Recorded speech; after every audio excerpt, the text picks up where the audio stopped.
Welcome back to Colonial Williamsburg. Marvin is the expert in what we're going to be eating while we're here. Not exactly true. Marvin, good to meet you, man. You too. This is exciting because I love being in the kitchen. Awesome. You would have to love this gig, correct? We are in the kitchen at which house again? The Peyton Randolph House. And this house is significant in this story because? Peyton Randolph was the Speaker of the House of Burgesses, as well as he goes on to become the first and then second president of the Continental Congress. So before we had a president of the United States, Peyton Randolph was known as the father of our country. And this is one of the oldest structures here in Colonial Williamsburg, right? One of the oldest. It's it's about 300 years old. Yeah, it's not exactly yesterday, right?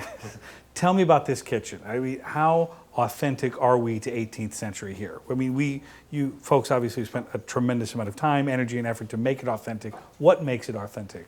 Although this kitchen that we're in right now is a recreation of the original kitchen that stood where we are actually standing now. Yep. This is the kitchen where we believe Betty, who was the enslaved cook here on the property, made all those meals for Peyton Randolph, his cousin Thomas Jefferson, and his other cousin George Washington, who you may have heard of. Yes, I have heard of him. Yes. That's very true. And let's talk diet a little bit too. That's very important. A typical day, what are we eating? For the enslaved community, it's going to be things like salt pork or fatback. Something else that they may have are collard greens. A lot of hoe cakes. You would get a certain portion of meat, usually salted pork, a certain amount of corn or cornmeal, which you'd have to ground yourself, and that was kind of your diet you subsist off of.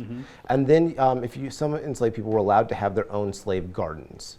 And that helped them substitute for those meager diets they did have. I was going to say, for more of a balanced diet. When you see guests here and you talk to guests, what are they most surprised by when they come here to the Randolph House?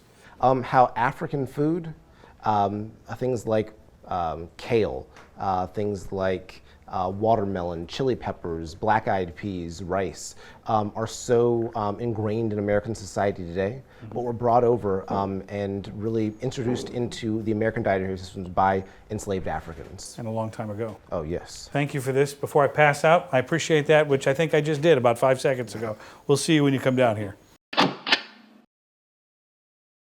Hello, my fellow travelers. Thank you for watching. I really, really appreciate it. Of course, if you like these videos, don't forget to subscribe to our channel, and you can check out these other great videos from our library. Thanks for watching.